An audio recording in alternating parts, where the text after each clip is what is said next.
Dahil na-curious ako doon sa napanood kong video sa Facebook na yung dahon ng mulberry or yung talbos ng mulberry is ginugulay daw. So, 2 times na ako nakapanood and ngayon gusto namin i-try. So, ito na nga. Kasama ko yung pinsan ko dito, si Minz. Yan. Kita nyo, nanguha na kami ng mga dahon. So, ang kinukuha dyan is yung talbos lang. Or yung medyo malapit sa talbos, pa pwede na yun. So makita nyo naman, nagaganda ng dahon ng mulberry, ang lulusog, ang tataba niya, napaka-healthy talaga. So yun, pinanguha na namin, so ayan, may pag-akyat pa dyan si Minz. Talagang itatry namin to. Ayan, ito na nga. So, hihimayin na namin. Dumating na sa point na hihimay-himayin maliliit. Yung parang gabi lang. Parang na itong gano'ng kalalaki yung gagawin yung paghimay dyan. Yan, paputol-putulin mo muna. Yan, ganyan. Putol-putol lang. Then, after na maputol-putol mo, syempre, hugasan lang yan.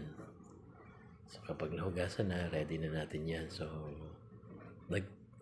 kudkod nga pala ang 2 nyug dyan, yung pinsan ko na si Minz, So, yun yung ginawa namin, 2 nyug ang aming gagamitin. So, una, ginisa ko muna yung bawang at sibuyas. And then, after na magisa is, nilagyan ko yung unang gata. Hindi, yung pangalawang gata pala. Sorry na. So, ayan.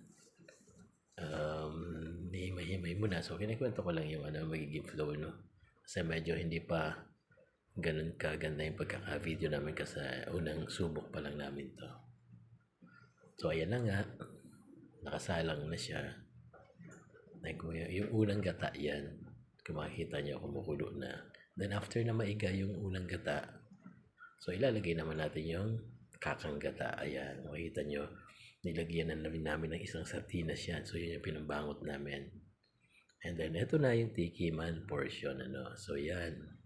Tinikiman na ni Minz. So, sabi niya, okay, masarap daw.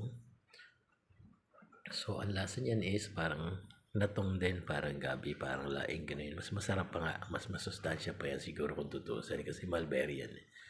Ito, tinikman naman ng pinsan kong artista, si Ariel Rivera yan. Yan, talagang namangha siya. Ang sarap daw pala ng mulberry.